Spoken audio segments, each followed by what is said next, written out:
এরম করো, হ্যাঁ এই করো, ওই করো, হ্যাঁ কানে কানে কিস করো, দুধ খাও, আমার আমার এই করো, আমার সারা গায়ে কিস করো, আমার, হ্যাঁ এবার ওখানে চোষো, মানে এরকম আর কি। ও আমাকে শেখাতো, বাস ওরটাই প্লেজার নেই। হ্যাঁ কিরম বলতো, ধর সকালবেলা উঠে একটা পর্ন ভিডিও পাঠিয়ে দিল, হ্যাঁ গুড মর্নিং ওটা।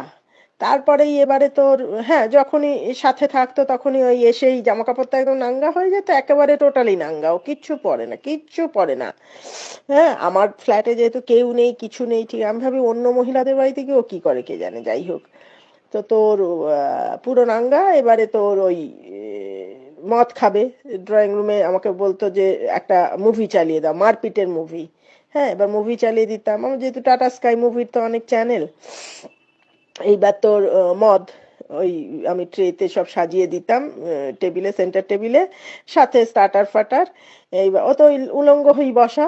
এবার আমাকে বলতো কি যে তুমি জামা কাপড় খোলো, আমি তো জামা কাপড় খুলতাম না, হ্যাঁ এইটা পরো না, এটা ছোট জামা পরো, এই করো, এইটা পরো, আবার হয়তো আমি একটা না এইটা না আর একটা ছোট জামা পরো, মানে যাতে তো সব দেখা যাবে আর কি। হ্যাঁ তো আমি উলঙ্গ কোনোদিন হইনি, কোনো দিন না। ভিডিও সেক্সেও আমাকে বহুবার বলেছে জামা কাপড় না না ভাই, ওপরওয়ালা, আমার লেভেল নয় ওটা, আমি পারবো না, আমার লেভেল নয়, ওই জন্য তো আমি ভয় পাই না, আমি তো জানি যে আমার কিছু নেই ওর কাছে, আমার এমন কিছু নেই যে ও আমাকে ব্ল্যাকমেল করতে পারবে।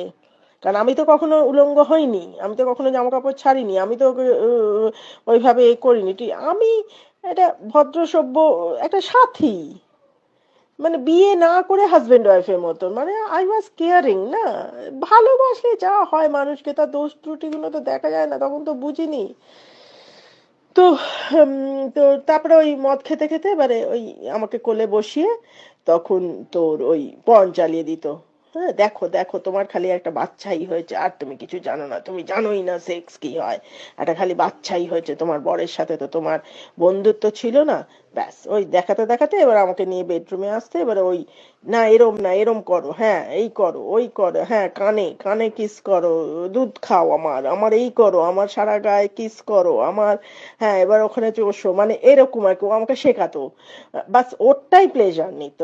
এবারে আমি সাকিং করে ওটা যেই হয়ে যেত, হয়ে গেল, এবার উঠে ও বিছানায় বসে সিগারেট খাওয়া, তারপরে হয়তো আমি ফ্রুট দিলাম, বিছানায় বসে বসে ফ্রুট খাওয়া, তারপরে এই নানান রকম গল্প। তখন সবাই তো খারাপ, তখন বেশ্যা, বেশ্যা নাকি এসকর্ট সাপ্লাই করে, মানে তখন সবাই খারাপ, সেই সব গল্প করতো আর কি। হ্যাঁ তারপরে দেব, সব মহিলারা খারাপ, তখন অনন্যাই একমাত্র সতী, আর এখন হলো অনন্যা বেশ্যা, বাকিরা সতী।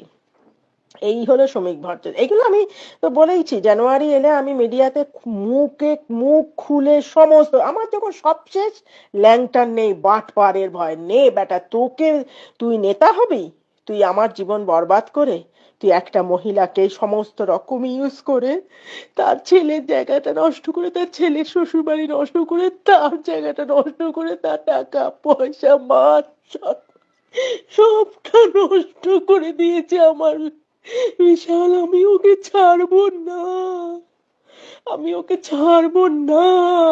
ও কোথায় গিয়ে লুকাবে, ওকে পশ্চিমবঙ্গে পলিটিক্স করতে হবে। অনন্যা চক্রবর্তী একেবারে ডিটারমাইন্ড।